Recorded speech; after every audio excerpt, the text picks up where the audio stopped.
So we look at a slant asymptote, all right?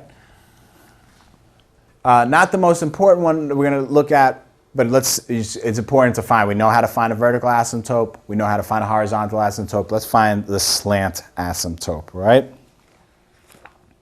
So if I have, here's my f of x,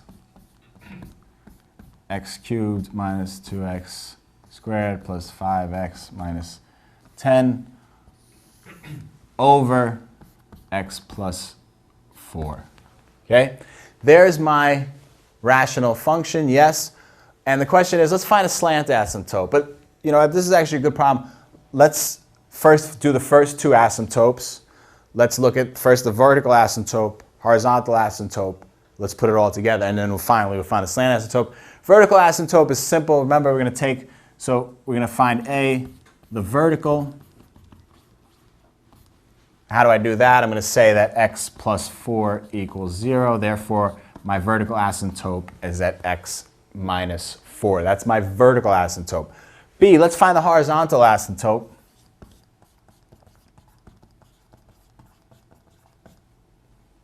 The horizontal. How do I find that? Remember what we just said. Higher power is on top. Higher power is on top. Top heavy. What happens in top heavy? Yes, you are correct. It has none. And that's perfectly fine. It has none. No horizontal asymptote. Finally, let's look at C, the slant. Slant. And how do we do that, you say?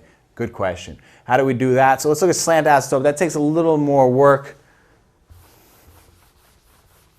So we're looking for the slant asymptote, correct? What I have to do is use long division and divide the denominator into the numerator.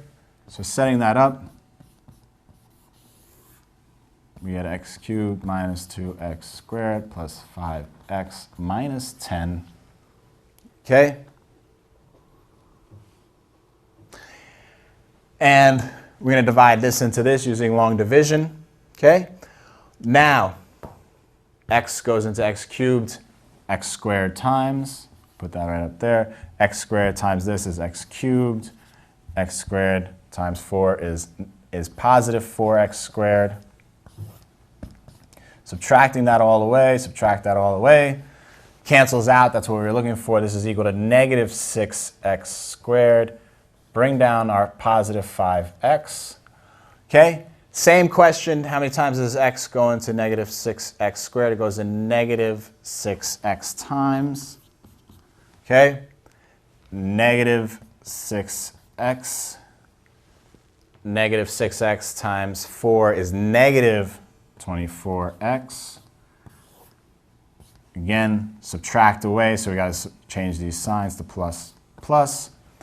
This goes bye-bye. We get 7. We have 29x.